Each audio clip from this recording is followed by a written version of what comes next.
Ah, cookies. You get all jacked up about trying a new recipe, read a ton of glowing reviews, and suddenly, what looks promising turns into a baking disaster. I would get banned if you heard the original audio on these, but I'm going to show you how that even if you've just created a massive cookie fail, it may be the sweetest mistake you've ever made. So grab a cup of hot cocoa. It's time to repurpose some magic in Mrs. Kringle's kitchen.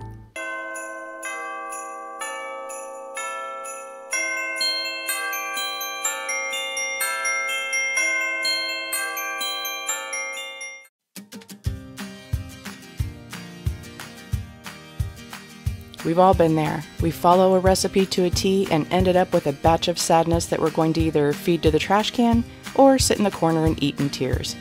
Here's how I'm saving this batch of caramel chocolate chip cookies. Dump your batch of fail into the large bowl. The warmer the better, as it'll be easier to work with. Take out your hatred and frustration by getting your hands in there and squishing it all into a big mound of, well, whatever this is. Always keep a container of frosting, cookie butter, or hazelnut spread on hand when you bake, because you may just need them for this purpose. Add about a quarter cup of your chosen binder, I'm using hazelnut spread, and mix together until you're able to ball them with your hand and the mixture sticks together without crumbling apart. Scoop them up to make truffle-sized balls and put toothpicks in them and place them on a lined cookie sheet. When all of the mixture is used up, put the truffle balls into the freezer. Time to make a double boiler. Add half a cup of water to a medium saucepan and turn on low heat. Add a large glass or metal bowl. Add the chips of your choice. I'm using peanut butter chips since it's what I had on hand, but whatever you think would be a complementary flavor to your cookie fail.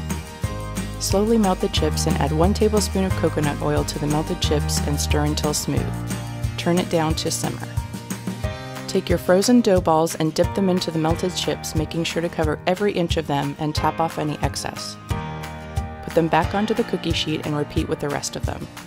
Top them with chocolate shavings, nuts, sprinkles, or whatever you have on hand to pretty up the tops before sticking them into the fridge to set up. A cookie fail is enough to make you cry, and trust me, I have. But it's what you do with what you've got that shows your moxie. Caramel chocolate chip cookies became peanut butter brownie truffles. So if you sign up for that potluck, remember to never test out a new recipe on people who are going to remember it if you screwed it up. But if you do, and you need to recover quickly, having a few extras on hand like frosting or an extra bag of chips for emergencies during baking season never hurts. If you like this tutorial, give it a thumbs up and share it. Don't forget to subscribe and click the bell to be notified when new videos go live. If you'd like the full printable recipe, go to my website at mrskringleskitchen.com.